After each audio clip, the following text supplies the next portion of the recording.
Bismillahirrahmanirrahim. Assalamualaikum warahmatullahi wabarakatuh.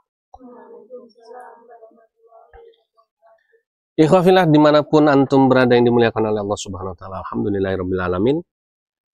Kita panjatkan puja dan puji syukur hanya kehadirat Allah Subhanahu Wa Taala yang telah memberikan nikmat kepada kita semua dengan nikmat yang begitu sempurna, ya, nikmat yang an'amta alaina bini'matil imani wal islam, ya, yang sudah diberikan pada kita nikmat iman dan Islam yang begitu mahal harganya, ya kan, khairu minad dunya wa ma fiha, sampai saking mahalnya iman Islam ini dikatakan lebih mahal daripada dunia dan segala isinya. Salawat dan salam kepada junjungan kita Nabi kita Muhammad SAW yang telah memperjuangkan agama Islam ini dengan begitu gigih yang luar biasa. Beliau tinggalkan satu warisan, ya, hasil perjuangan beliau, yaitu yang bernama agama tauhid, agama Islam. Dimana ketika beliau ditawari oleh orang-orang kafir Quraisy, para pemuka petinggi agama, petinggi kafir Quraisy, wahai Muhammad, ya, kalau kamu mau harta, mau emas, ya, setinggi Jabal Uhud, kami akan siapkan untukmu. Kalau kamu mau wanita-wanita yang cantik-cantik, kami juga akan siapkan wanita-wanita yang terbaik untukmu. Kalau kamu mau kekuasaan, maka kami akan angkat engkau menjadi pemimpin kami, ya, petinggi di antara orang-orang Quraisy ini. Yang penting syaratnya satu, berhenti, ya, mendakwahkan tauhid la ilaha illallah Muhammadur Rasulullah, dan berhenti, ya, memusuhi sesembahan-sesembahan orang-orang kafir Quraisy ini. Kemudian jawaban Rasulullah SAW adalah, bila matahari bisa kau taruh di tangan kananku, bulan bisa kau taruh di tangan kiriku, maka seruanku tidak akan berubah. Tetap la ilaha illallah Muhammadur Rasulullah. Masya Allah. Mudah-mudahan salat dan salam kita tersampaikan kepada beliau, para sahabat, keluarganya, dan mudah-mudahan kita semua sebagai umat Rasulullah SAW mendapatkan syafaatnya di yaumil qiyamah. Amin ya Allah ya Rabbal alamin. Baik, sebelum kita mulai, mari sama-sama kita awali dulu dengan melafadzkan kalimat basmalah bersama-sama. Bismillahirrahmanirrahim. Itu ada iklan itu di kameranya, ada apa itu, binatang itu. Ya, nggak kelihatan ya. Oke. Ya, ada. Ya malum, namanya kita syuting di Al Hadid ini, di Gunung Kidul ini, di kampung, ya. Kampungnya itu masuk, ya, ke areal pemakaman, namanya makam gantung sirah, ya. Sehingga suara jangkrik, ya, banyak serangga-serangga sudah menjadi teman, ya. Bahkan di sini serangganya dimakan, belalang dimakan, jangkrik dimakan, ya, untung jati dimakan, ulet jati dimakan, ya. Luar biasa di Gunung Kidul ini. Sebentar ya, dapat, ya. Sudah, ya, nggak apa-apa, ya. Baik, sebelum kita mulai, ya, sesuai dengan tema yang akan kita bahas, ya, ini ada beberapa ini dulu nih, iklan, ya, yang harus saya sampaikan, ya. Yang pertama ini ada, ternyata Masya Allah, ada kiriman oleh-oleh, ya, dari saudara kita di mana ini, di daerah mana? Waduh, nggak kelihatan. Bentar ya, malum, mata tua. Oh, ini HP-nya juga rusak, geser-geser susah. Nah, bisa akhirnya. Nah, dari Batam, ya, Kepulauan Riau, mengirimnya Ustadz Sudianto namanya, Tanjung Pinang, Jalan Adi Sucipto, KM 11, ya, mengirimkan oleh-oleh untuk saya, ya, yang isinya ini coba kita unboxing, ya. Bismillah. Ini sesuai request permintaan beliau, ya. Jadi kami ucapkan terima kasih kepada Akhinal Kiram Ustadz Sudianto di Pangkal Pinang, ya, yang sudah repot-repot ya, mengirimkan oleh-oleh buah tangan ya, mungkin asli dari sana ya, untuk kami yang ada di sini, untuk saya. Bismillah ya, ini jarang-jarang nih ya live streaming sambil unboxing. Itu unboxingnya oleh-oleh ya. Ya, bismillah. Jadi buat ikhwafillah yang mau kirim-kirim oleh-oleh juga boleh, tidak harus yang mahal ya. Punya baju bekas di rumah daripada dibuang, kirim ke sini. Insya Allah nanti baju bekasnya buat alat dakwah ya. Jadi kita keliling kampung untuk pembinaan imunisasi akidah sambil bawa baju bekas. Kalau cuma ceramah doang, kalah dong sama gereja kalau datang. Kalau bikin acara bakso sembako, kalau kita nggak punya duit bikin bakso sembako, yang kita jualin, kita bazarin baju bekas ya. Nah nanti kalau baju bekas itu kita jual 1.000 sampai 10.000, uangnya untuk operasional dakwah ya. Alhamdulillah.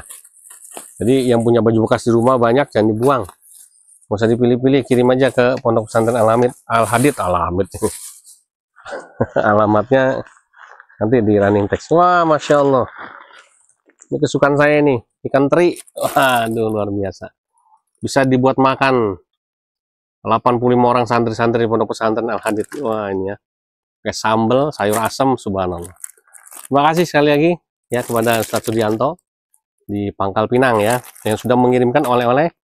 Apa nih, ikan teri ya, ikan teri kecil-kecil ya, ikan teri ya. Wah, ini lauk enak, ini luar biasa nih, subhanallah. Terima kasih sekali lagi, mudah-mudahan Allah muliakan, Allah berkahi, Allah balas kebaikan antum dengan balasan yang lebih baik, amin ya Allah ya rabbal alamin ya. Berikutnya ya, kopi tahajud. Yo, yang mau beli ya, pesan kopi tahajud. Ini yang saya minum ini ya, ini dari sini. Biji kopinya dari Temanggung, biji kopi yang baik, robusta ya. Kopi hitam tanpa campuran ya, asli 100%. Tidak ada beras campurannya, tidak ada jagung, hanya kopi ya. Jadi kita beli biji kopinya, kemudian kita masak, kita giling, kita kemas ya. Jangan khawatir, legalitas sudah oke, sudah punya NIB sendiri, PYRT, sudah ada izin dari Dinkes, kemudian sama label halal ya. Jadi insya Allah aman untuk dikonsumsi, halal ya, berkah, karena hasil penjualannya semua untuk Pondok Pesantren Al-Hadid ya. Karena di sini gratis, nggak ada yang bayar, semua santri di sini 85 orang itu gratis, tidak bayar, yatim dan mu'alaf semua kita biayai, dari hidupnya ya, makannya, tempat tinggalnya, pendidikannya ya, semuanya kita biayai ya. Jadi ini kopi lemon ya, biasanya kopi tubruk, kopi hitam. Wah, seger ya. Jadi kopi hitam dikasih lemon ya. Kopi Romano kalau di kafe-kafe, dijamin melek. Ya. Nah, gulanya kalau mau bagus pakai gula aren ya, untuk menambah khas cita rasanya. Berikutnya ini alhamdulillah kita juga punya produk hebat, propolis, mereknya Proflavo ya. Ini baru saya berani tampilkan, munculkan. Kemarin masih saya rahasiakan.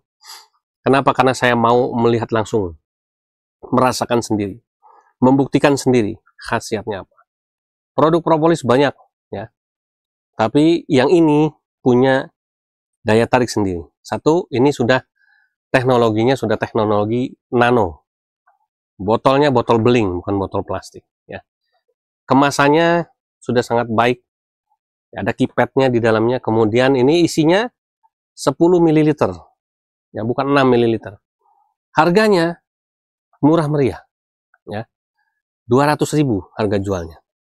Nanti kalau mau jadi reseller bisa hubungi kita, ada harga spesial untuk reseller ya. Khasiatnya masya Allah, saya pribadi membuktikan pernah satu saat nyesek, ya, sudah diuap, sudah hampir ke rumah sakit. Tapi saya coba ikhtiar minum ini, 10 tetes kasih air setengah gelas air hangat saya minum. Alhamdulillah, ya, sembuh. Sampai sekarang nggak nyesek lagi, ya. Kemudian sakit perut, ada santri nonggeng-nonggeng, ya, saya udah khawatir dengan jangan sampai sakit usus buntu. Bismillah sambil berdoa minumin ini, sembuh alhamdulillah. Yang lebih dahsyat lagi, semua jenis gudik sembuh di sini. Ya, ada gatal-gatal kayak apapun parahnya, ya, penyakit kulit itu, olesin ini, ya, olesin aja, ya. Itu langsung mengering dan kulitnya kembali seperti semula, ya, bersih lagi, luar biasa. Jadi, dan penyakit-penyakit yang lain, Bapak Ibu yang berminat, ya, ini bisa menjadi salah satu obat, ya, stok obat di rumah yang bisa diminum sewaktu-waktu apabila ada keluhan. Saya pikir dengan harga yang 200.000 ini, ya, insya Allah awet, ya, karena 10 ml dan berkhasiat.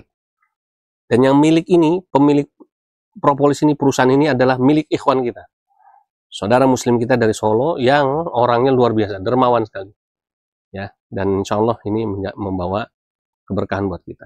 Yang terakhir ada sabun, ya, wajah, ya, dari karkol. Karkol itu apa? Bambu, ya. Ya, bambu di apa namanya? Di proses, ya, tertentu bambu hitam apa, ya. Kemudian jadi sabun wajah. Ini terutama buat laki-laki, ya. Ini nih kalau buat apa? Muslimah, buat para akhwat ummahat ini nggak mempan ini. Nggak bisa glowing kalau buat akhwat, ya. Kenapa? Karena perempuan itu kan bukan cuma sabun cuci muka, krimnya belum, pelembabnya belum, ya. Ya, macam-macam dah tuh dempulannya gitu, ya. Biar bisa tampil glowing, ya. Kalau laki-laki cukup ini aja nih, ya.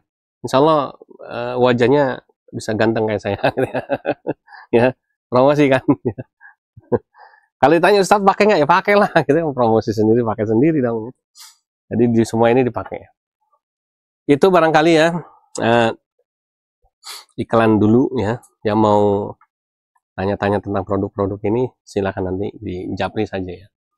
Dan insya Allah ini semua hasil penjualannya itu bukan cuma untuk keuntungan yang punya usaha, tapi memang sudah diniatkan untuk kemaslahatan di Pondok Pesantren Al-Hadid ini. Jadi orang-orang yang menitipkan produknya di tempat kami adalah orang-orang yang peduli dengan dakwah kami, orang-orang yang berempati dengan perjuangan dakwah kami, ya, di Gunung Kidul khususnya, sehingga kemudian mereka mau membantu kami dengan cara tidak memberikan ikannya, tapi memberikan kailnya. Dan insya Allah, ya, kami juga membuka diri buat siapapun yang mau membantu kami dengan cara apapun, ya.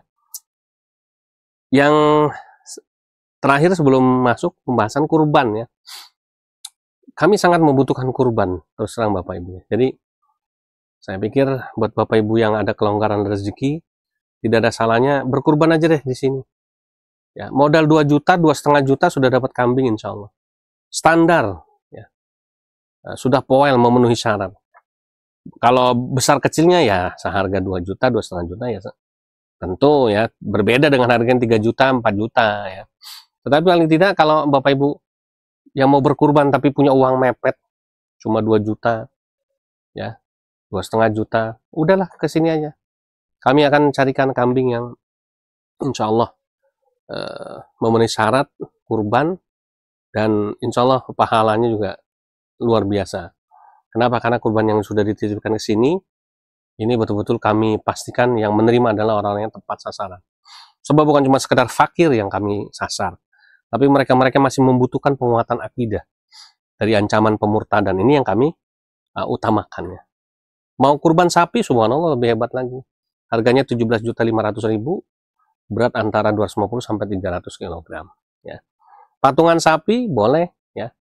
Kita baru ada satu grup, baru 2 orang, ya. Ini apa namanya, harganya juga 2,5 juta. Jadi silakan nggak usah ragu, kurban di Al-Hadid aja di Gunung Kidul. Bukan buat kita pribadi, tapi kita distribusikan kepada saudara-saudara kita yang fakir dan terancam akidahnya dari pemurtadannya. Demikian ya untuk iklan-iklan ya. Jadi memang sekarang LLK ini kalau mau konten sudah tidak bisa cuma sekedar pure gitu ya. Kenapa? Karena kita manfaatkan juga untuk sarana promosi seperti ini. Karena apa? Karena memang ini akan kembali lagi keuntungannya untuk kita, nggak cuma ngarepin AdSense dari YouTube aja ya. Siapa tahu dari ini seperti ini kita bisa mendapatkan keberkahan yang lain. Baik ya, tema kita malam hari ini musik haram, tanda tanya ini ya. Tapi sebelumnya kita baca bismillah dulu. Bismillahirrahmanirrahim. Kan gunjang ganjing ini ya. Dalam Islam ini musik itu haram nggak sih ya. Terus kalau dia haram, kenapa sekarang banyak ya ustadz-ustadz dai-dai yang berdakwah lewat musik? Nggak sedikitnya. Kalau dia halal, tidak haram ya, tapi banyak pengaruh yang negatif juga dari musik itu kan gitu. Kemudian akhirnya yang terjadi perdebatan panjang ya, menjadi perdebatan panjang yang kita sayangkan. Perdebatan ini berujung pada ya inilah kita nih ya. Kita ini kadang-kadang orang Islam ini di Indonesia ini belum siap dengan perbedaan pendapat ya. Padahal kan kita udah biasa dengan hadis yang berbunyi ikhtilaful ummati rahmah. Bukankah perbedaan ya, perbedaan yang terjadi di antara umat ini adalah rahmat ya. Kita terkadang tidak bisa membedakan Islam itu antara din dan tamadun fid din ya. Ini problemnya ya. Islam sebagai din, Islam sebagai agama ini sempurna ya. Ini kebenarannya absolut. Tidak bisa ditawar-tawar lagi ya. Tidak bisa dirubah-rubah, tidak boleh. Kalau berani merubah ini namanya bid'ah ya. Kullu bid'atin dolalah wa kullu dolalatin finnar kan gitu. Ini yang Islam sebagai din ya. Misalnya sholat itu ya sehari 5 kali, zuhur, asar, maghrib, isya, subuh. Zuhur, asar tidak bersuara atau sir gitu ya. Maghrib, isya, subuh bersuara, dijaharkan, disuarakan ya, Fatihahnya dan bacaan surat-suratnya. Ini udah pakemnya begitu, udah din ini aturan agama sudah, nggak bisa dirubah-rubah ya. Nah kemudian apakah baca Fatihahnya itu boleh dengan disesuaikan dengan selera musik? Kalau pedangdut baca Fatihah Bismillahirrahmanirrahim misalnya ya, sambil berdendang ya nggak boleh ya, karena itu udah aturan agama ya. Ikutilah ya, bacaan Quran itu mengikuti kaidah-kaidah yang sudah disahkan menurut para fuqaha. Ada namanya qiraah sab'ah, membaca Quran dengan lagu itu ada tuntunannya, nggak sembarangan ya. Harus ngikuti itu. Nah tetapi Islam sebagai tamadun fiddin, sebagai peradaban, ini Islam yang fleksibel, Islam yang kondisional, bisa mengikuti perkembangan zaman gitu ya. Nah, kemudian musik ini masuknya yang mana ya? Musik ini menurut saya masuk ke yang tamadun fiddin, peradaban. Kenapa? Sebelum Islam ada, musik itu sudah ada. Bahkan di agama kita, agama sebelah tetangga kita, saudara tua kita namanya Kristen itu ya, mereka sudah menggunakan musik itu ya jauh sebelum ya kita memperdebatkan masalah musik ya. Jadi di Kristen itu yang namanya musik itu termasuk dalam worship namanya ya. Worship itu penyembahan ya. Jadi salah satu alat penyembahan mereka itu adalah musik. Maka mereka bikin sekolah musisi gereja untuk bisa menciptakan karya-karya lagu-lagu gereja yang menggetarkan jiwa Wah, gitu ya. Misalnya contoh lagu, kami memuji kebesaranmu, misalnya, dan seterusnya. Nah, kalau saya terusin ntar dosa saya. Itu kan dulu gitu ya. Jadi ketika lagu itu dinyanyikan itu seperti ada Roh Kudus yang turun, nah gitu ya. Maka nggak sembarangan itu sekolahnya. Ya, ada sekolah khusus musisi gereja. Orang-orang yang menciptakan lagu-lagu di sekolah ini orang-orang diurapi oleh Tuhan kan, nggak sembarangan ya. Nah, karena musik itu sudah ada sebelum Islam, kemudian sekarang ya, apakah musik ini termasuk dari agama? Bukan. Ini musik inilah masuk dalam tamadun fiddin, peradaban dalam agama. Sehingga kemudian boleh saja orang kemudian bereksplorasi dengan musik itu. Bisa saja orang itu menggunakan musik ini sebagai sarana dakwah. Tetapi bukan sarana untuk penyembahan. Bukan sarana untuk worship tadi. Tidak ada kaitannya antara ibadah kita dengan musik. Ibadah ini masuk dalam ranah din. Ya. Ibadah kita sudah diatur oleh agama kita. Sudah tuntas nih, nggak boleh diutak-atik. Ya. Baca Quran ya mengikuti irama yang sudah ditetapkan.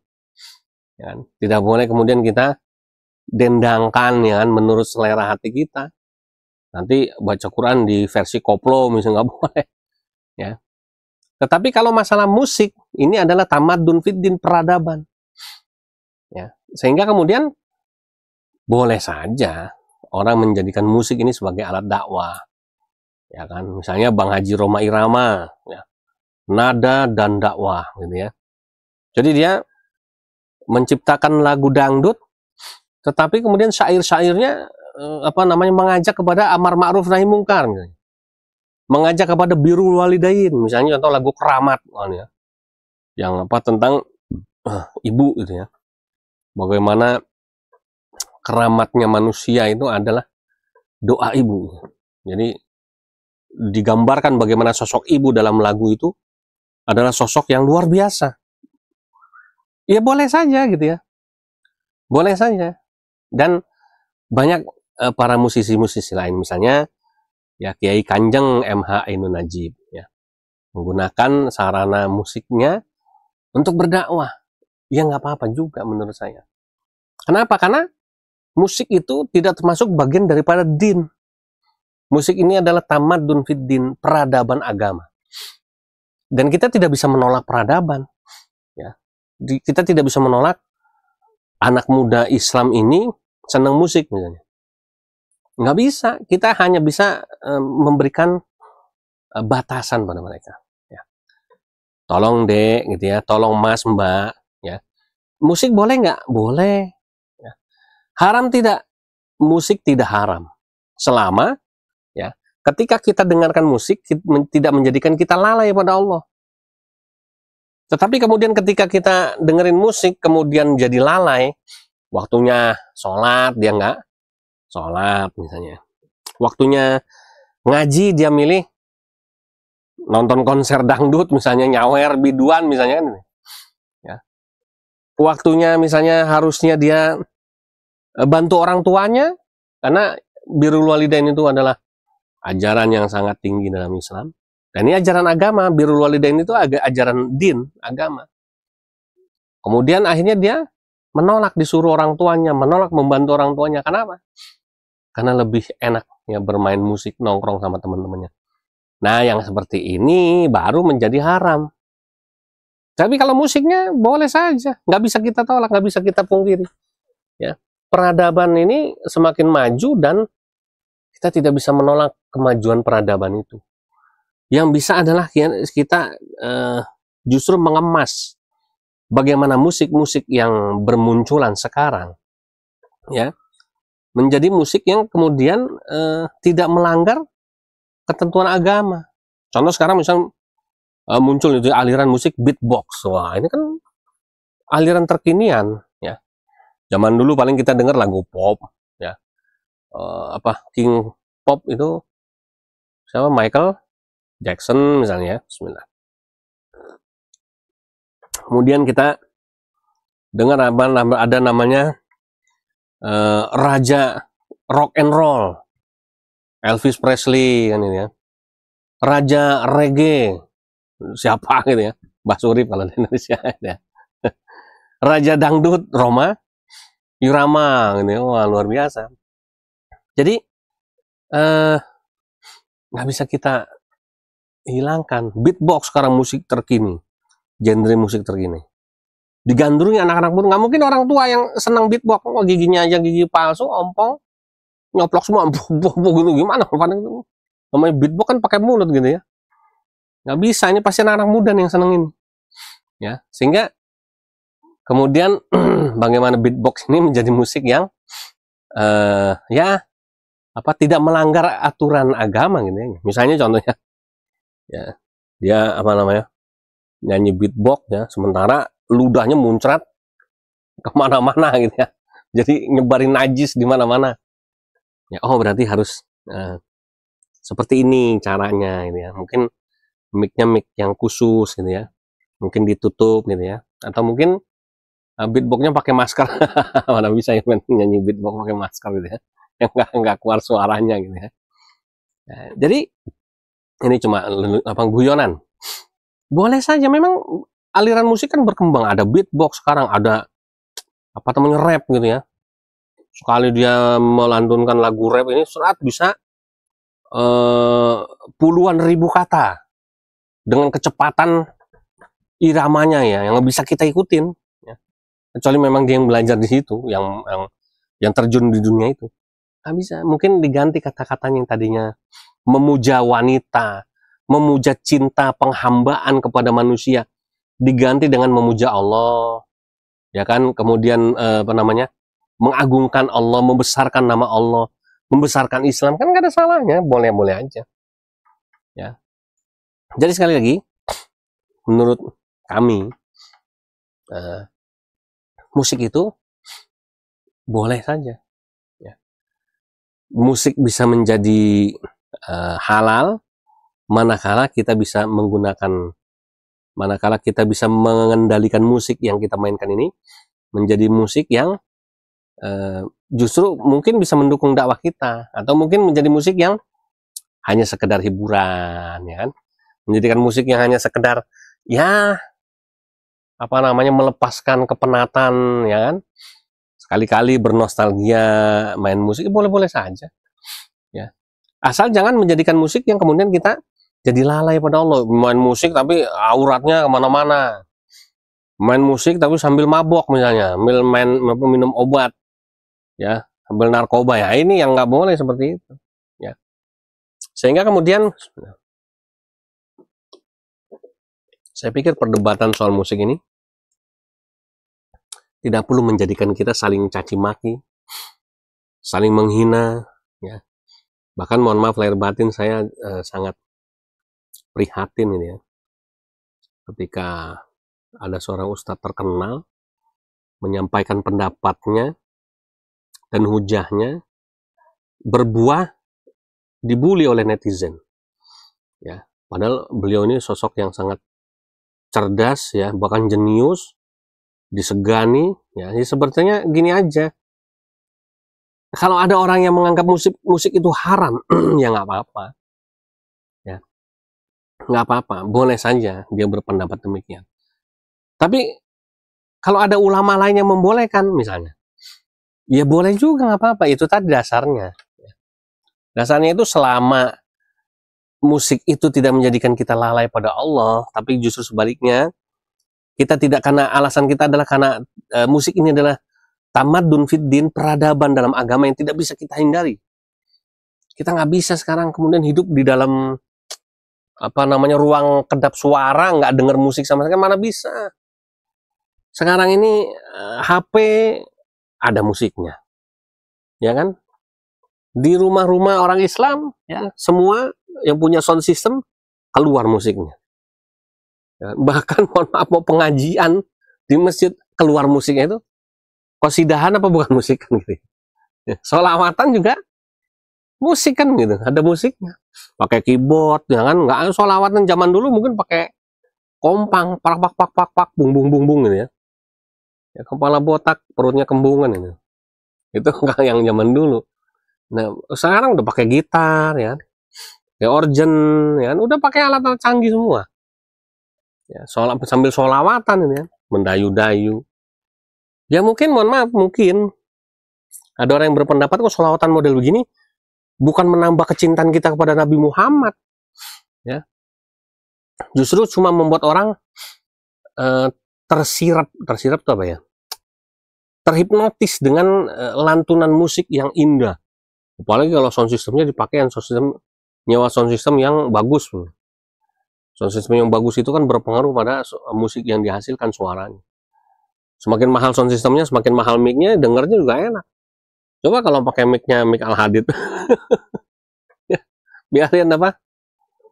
Penyanyi terkenal yang nyanyi malah kapok kesetrum kan gitu. Ya, jadi apa namanya? Sudahlah, kita nggak usah berdebat masalah musik itu haram atau halal. Ya. Umat kita ini perlu kita sadarkan dari bahayanya hubud dunia. Itu ya. Musik bisa membuat orang itu hubud dunia. Iya, betul. Ya, betul. Tetapi tidak bisa kita pungkiri juga. Ya, musik itu menjadi kebutuhan sekarang itu. Sama seperti HP. Zaman dulu anak sekolah bawa HP habis disita gurunya.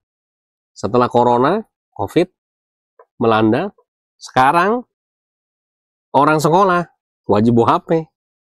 Ya, harus RAM-nya harus 2 GB. Ya kan, memorinya harus minimal 128, kalau enggak 256. Nah, ya, kalau enggak bisa download ya aplikasi-aplikasi dari dinas pendidikan atau dari guru-gurunya yang mengirimkan itu. Nah, ini contoh. Dulu HP menjadi musuh pendidikan, sekarang HP menjadi kebutuhan dalam pendidikan. Kan nggak bisa kita hindari, ini adalah tamadun fiddin, peradaban dalam agama. Jangan terus kita tolak juga. Wah, itu bid'ah, nggak boleh ya.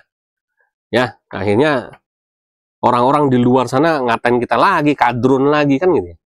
Jadi kadang-kadang nggak ada lucunya juga orang-orang non muslim itu ngatain kita kadrun itu, ya memang kadang-kadang memang ada sikap-sikap segolongan ya, orang Islam tertentu yang memang tidak luas cara berpikirnya. Ya, seperti katak dalam tempurung. Ya, yang kemudian membid'ahkan HP. Ya. Contoh misalnya sekarang rokok ya. Kalau dulu lihat ada anak rokok, ini anak nakal pasti. Nggak bisa sekarang. Tato. Zaman dulu kalau lihat orang bertato mesti preman ini. Mesti gali ini. Mesti ini apa namanya? Orang brengsek ini. Sekarang tato itu sudah sudah berubah mengikuti peradaban zaman menjadi sebuah seni. Ya. Bahkan di tempat-tempat tertentu orang yang tidak ditato itu dianggap tidak mengikuti perkembangan zaman. Ya. Kami kan orang Islam, nggak boleh ditato. Gitu misalnya ya. Ya kalau ditatonya seluruh badan ya, iya. Tatonya tato salib, iya, masa orang Islam tatonya salib. Ya tentu misalnya Ustadz, saya ini hidup di tempat yang semua orang wajib ditato. Tapi saya tatonya cuma di sini aja, cuma kecil di sini. Apakah lantas kemudian kita menyalahkan dia, wah kamu masuk neraka ini? Ya, sementara tatonya cuma kecil di sini, tidak menghalangi anggota wudhu, tidak juga merubah. Jangan apa yang sudah Allah ciptakan, hanya menambahkan. Ya, dan ada juga sekarang temporary tato kan ya. Jadi tato yang temporer itu yang nggak permanen, sehingga apa namanya bisa dihapus dalam jangka waktu tertentu. Bahkan yang permanen pun sekarang sudah ada teknologi untuk menghapuskan tato. Sehingga kemudian ada di beberapa negara yang menjadikan tato itu bukan sesuatu yang tabu. Nah ini memang kalau di NU itu ada bahsul masail ya, ada apa namanya itu, ada lembaga khusus yang membahas persoalan-persoalan terkini umat Islam. Di Muhammadiyah juga ada, di tempat ormas-ormas lain juga pasti ada yang bisa menjawab tamadun fiddin ini, peradaban dalam agama ini. Sehingga kemudian memang ada sesuatu yang memang kita nggak bisa tutup mata, nggak bisa pakai kacamata kuda untuk menyikapi persoalan itu. Kita harus fleksibel, ya. Kita harus mengikuti bagaimana perkembangan zaman itu sendiri. Ya.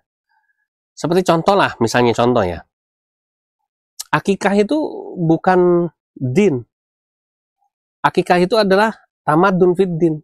Karena akikah itu sudah ada jauh sebelum Nabi Muhammad datang membawa hidayah Islam ini. Yang kemudian akhirnya disempurnakan, ya, syariat akikah dengan akikah yang dibawa oleh Nabi kita Muhammad SAW. Contoh lain misalnya poligami. Poligami itu asalnya bukan ajaran Islam, ya, bukan ajaran asli Islam. Karena poligami ini sudah dilakukan oleh orang-orang sebelum Islam, ya, sebelum Nabi Muhammad SAW diutus. Ya, bahkan poligaminya ngeri, ya, bukan 4 lagi, ada yang 300, ya kan, ada yang 1000, wah macam-macam. Ya, maka kemudian ketika Islam datang, zaman jahiliyah itu kemudian diganti dengan zaman hidayah. Ya, nah ini, ya, kemudian Islam menyempurnakan syariat poligami ini, diatur oleh agama menjadi satu syariat yang dibolehkan dengan catatan. Ya. Makanya dikatakan fangkihu ma tabalakum minan nisa masna wa sulasa wa ruba. Fa in khiftum, ya. Fa in khiftum fawahida. Jadi kalau kamu fa in khiftum kalau kamu tidak mampu berlaku adil, saya agak lupa itu teksnya, maka kamu nikahilah satu aja. Boleh nikah lebih dari satu, tetapi kalau nggak mampu berlaku adil, satu aja. Karena memang poligami ini awalnya bukan termasuk dalam ajaran Islam, sudah ada sebelum Islam. Nah kemudian disempurnakan syariatnya, dibatasi supaya wanita itu tidak menjadi objek, ya, objek eksplorasi seksual, ya. Maka dibatasi hanya maksimal 4. Tapi kemudian ayat itu ditutup, kalau kamu nggak mampu berlaku adil, ya kan, maka nikahilah satu aja, udah nggak usah macam-macam, nggak usah neko-neko gitu ya. Jadi itu makanya Islam ini menjadi agama yang sebetulnya bukan agama yang kaku. Kenapa? Karena ada dua tadi, Islam sebagai din dan Islam sebagai tamadun fiddin. Islam sebagai agama, inilah yang sudah sempurna. Al-yauma akmaltu lakum dinakum. Hari ini telah Allah sempurnakan bagimu agamamu, udah selesai. Semua yang berhubungan dengan ajaran agama, ya, sudah tuntas, sudah selesai, tidak boleh dirubah, tidak bisa dirubah. Dan kalau ada yang berani merubah, konsekuensinya dia adalah dolalah, kan begitu. Kalau udah disebut sebagai orang yang dolalah, maka finnar, kan begitu. Itu udah jadi ketetapan hukum. Tetapi sesuatu yang masuk dalam kategori tamadun fiddin, peradaban agama, inilah hal-hal yang ijtihadiyah, ya, hal-hal yang membuka celah untuk berijtihad. Hukumnya ijtihad itu kalau salah dapat pahala 1, kalau benar dikasih pahala 2. Itu hukumnya ijtihad itu. Salah dikasih pahala 1, ya, padahal salah. Guru sekolah salah ya 0, gitu ya. Ya. 10 soal yang benar 1, 9 salah, ya nilainya 1. Ya. Salah semua, ya 0, kan.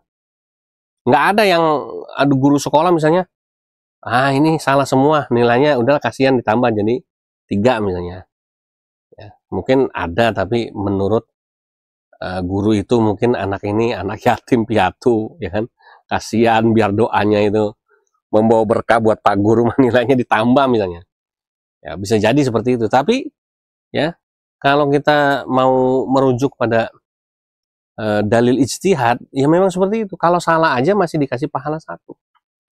Kalau benar 2, ya bahkan lebih dari itu. Ya. Jadi itu ya, makanya kemudian hal-hal yang ijtihadiyah inilah yang masuk dalam tamadun fiddin, peradaban dalam agama. Jadi banyak hal yang bisa digali ya, kemudian istimbat hukumnya, digali hukum-hukumnya, menyesuaikan dengan perkembangan zaman, ya. Makanya Islam itu ya disebut agama yang apa namanya itu moderat, kontemporer, agama yang tidak usang dimakan zaman, agama yang up to date, ya. Agama yang kemudian tidak mungkin Islam ini menjadi agama yang ketinggalan zaman. Kenapa? Karena Islam itu bicara sampai kiamat, ya kan? Berarti sebelum kiamat, apapun yang terjadi dalam perjalanan waktu ini, perjalanan zaman ini, dari masa ke masa ini, semuanya pasti ada penyelesaiannya dalam Islam, gitu ya. Nah, maka ikhwafillah yang dimuliakan oleh Allah Subhanahu wa taala, kita senantiasa belajar untuk dewasa, siap menerima perbedaan, apalagi perbedaan pendapat itu di kalangan internal kita umat Islam. Jangan sampai kemudian gara-gara berbeda pendapat kita berpecah belah, kita kemudian saling benci, kita saling olok-olok, ya, kita saling kemudian apa namanya itu menyakiti satu dengan yang lain. Kita saling menghormati. Oh, pendapatnya Ustadz A begini. Oke, alhamdulillah. Mugi-mugi ya Allah meridhoi, kan ini. Pendapat Ustadz B begini. Oke, alhamdulillah, ya. Mugi-mugi Allah meridhoi, begitu aja. Pendapat saya seperti ini. Emang pendapat itu bisa lebih dari 2? Ya, bisa. Imam mazhab saja yang terkenal 4. Syafi'iyah yang di Indonesia mayoritas, Malikiyah, Hanafiyah, ya kan, sama Hambali, kan ini. Sehingga kemudian ini yang terkenal, yang lain banyak, yang mazhab yang lain, ya. Ada puluhan bahkan ratusan imam-imam ahli mazhab yang tidak terkenal, gitu ya. Ya, ada pengikutnya tapi jumlahnya sedikit. Tapi di dunia ini paling banyak kan 4 ini, 4 mazhab ini. 4 mazhab ini bisa berbeda-beda semua. Imam Syafi'i punya pendapat misalnya A, Imam Hambali B, Imam Maliki C, Imam Hanafi D, bisa begitu. Terus salah semua? Enggak, ini tadi salah aja masih dapat pahala 1. Kalau benar 2, ya. Gimana kalau benar semua? Ya dapat pahala semua. Salah semua tetap dapat pahala, kan, ya. Tapi kan insya Allah mereka adalah wali-wali Allah yang sudah sangat terpercaya ketika mengambil satu fatwa terhadap satu masalah, itu bukan karena hawa nafsu, tetapi memang karena hadyu minallah, ya, karena hidayah dari Allah Subhanahu wa taala. Demikian ikhwafillah yang dimuliakan oleh Allah Subhanahu wa taala. Mudah-mudahan bermanfaat, dan udahlah kita akhiri perdebatan panjang mengenai musik ini, yang memang ini akan terus muncul, ya, akan terus muncul. Tetapi ya sudah, kita sama-sama sikapi dengan dewasa, dengan bijaksana. Kenapa? Karena ingat, Islam ini agama yang way of life, ya, agama yang bicara tentang solusi kehidupan. Ada solusi terhadap masalah A, ada solusi utama, pasti ada solusi alternatif, kan, gitu ya. Pasti selalu ada begitu. Itulah Islam. Kenapa? Karena itu tadi, Islam itu ingat ada 2.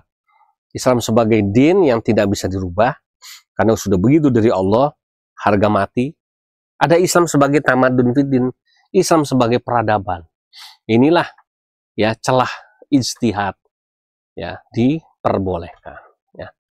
Sama-sama mudah-mudahan Allah Subhanahu wa taala semakin banyak memberikan hidayah untuk kita semuanya, mengampuni dosa-dosa kita, dan kelak Allah mempertemukan kita kembali ke dalam surganya yang penuh dengan kenikmatan yang Allah ridhoi. Amin ya Allah ya rabbal alamin. Jazakumullahu khairan katsir wal afu minkum. Subhanakallahumma bihamdika asyhadu an la ilaha illa anta astaghfiruka wa atubu ilaik. Wassalamualaikum warahmatullahi wabarakatuh.